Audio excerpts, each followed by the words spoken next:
Hej venner, vi hedder Lars Barfod, vi er fra Konservative, og vi er formand.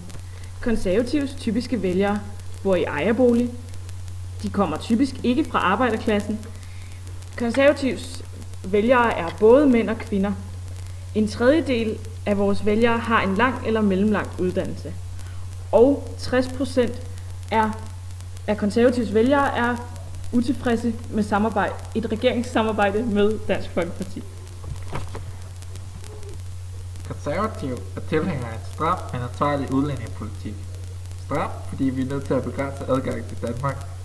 Ansvarlig, fordi vi skal tage hånd om dem, der virkelig har brug for det.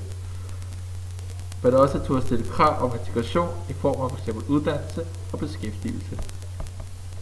Derfor skal vi stille krav om sprogkundskaber, uddannelse og beskæftigelse, og vi skal belønne dem, der gør en aktiv indsats. Vi har i Danmark nogle grundlæggende værdier, som vi ikke vil give køb på. Værdier som demokrati, ytringsfrihed, dialog frem for vold, mindretalsbeskyttelse med respekt for flertalsbeslutninger og ligestilling mellem kønnene. Skatten er for høj i Danmark, og en høj skat er en barriere for vækst og udvikling. Konservative vil arbejde for skattelettelser. Vi har brug for alles indsats på arbejdsmarkedet. Vi vil motivere folk til at gøre en ekstra indsats. Det skal kunne betale sig at arbejde. For Konservative belønner dem, der gør en ekstra indsats. Vi har brug for sygeplejerskerne, politifolkene, ingeniørerne og andre til en ekstra tørn. Og det skal vi belønne dem for. Derfor skal skatten ned på arbejde.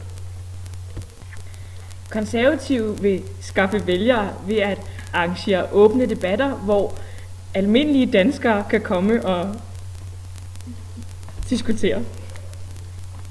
Så vil vi lave en valgsang i radioen, og Stig Rossen, han er allerede på arbejde og er i gang med at lave den sang. Så det glæder vi os til.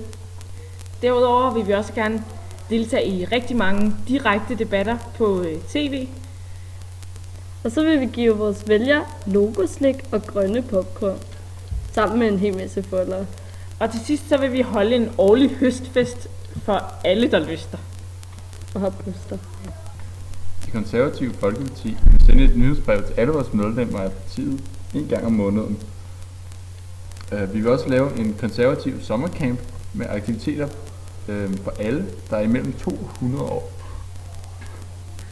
Og desuden så vil vi lave vores egen app med spotomskolen Spørg Konservativ.